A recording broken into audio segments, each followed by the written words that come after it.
My first experience, oh my god, I don't even know what that was. Like, I wouldn't even refer to it as sex. It was like in year 8 and I was literally going out with a boy for a month or so. And oh my god, I loved him so much.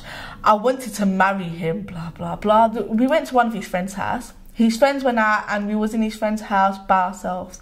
We was like in his friend's room, and then we was like, okay, we're gonna have sex. Not like, we didn't actually say like, let's have sex, blah, blah, blah. But it was just like, you know, he put on a condom. He didn't even look like he knew what he was doing. I think I was just like, oh, okay. And then he told me to get on top of him. I didn't really know what to do. I think I just sat on top of him. He was lying down and I just sat on top of him and started moving or something.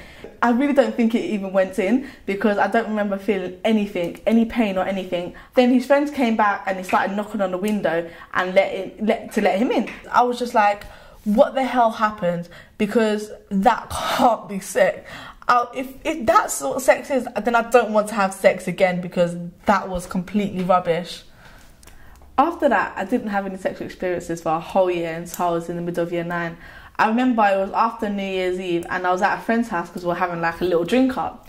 And you see, when I first met this guy, I didn't like him. I just thought, oh my god, he's so ugly.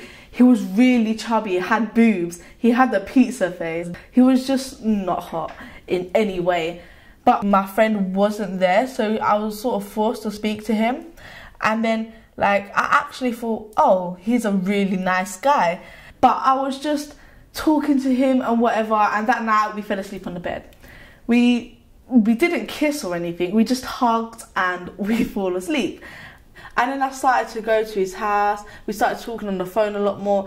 Eventually we started going out. I would say that I lost my virginity to him because that was actually sex, not like whatever that was before. I remember that I bled and I remember that I liked it and asked him to do it again, and obviously we had it again. I like having sex with him. I just enjoyed the way it felt. I felt like we had a connection. We enjoyed it equally, maybe him just a little bit more because like I didn't really know my body that well, so I weren't really having an orgasm or anything.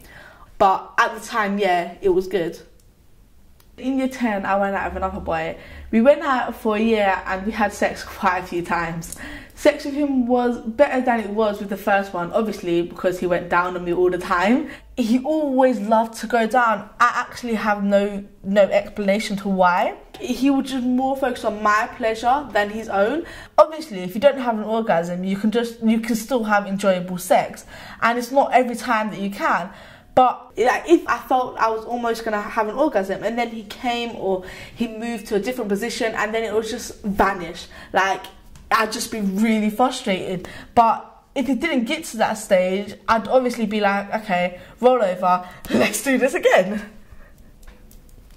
That wasn't my own story, but India's story is the same for a lot of young women. For a lot of people, sex does get better over time.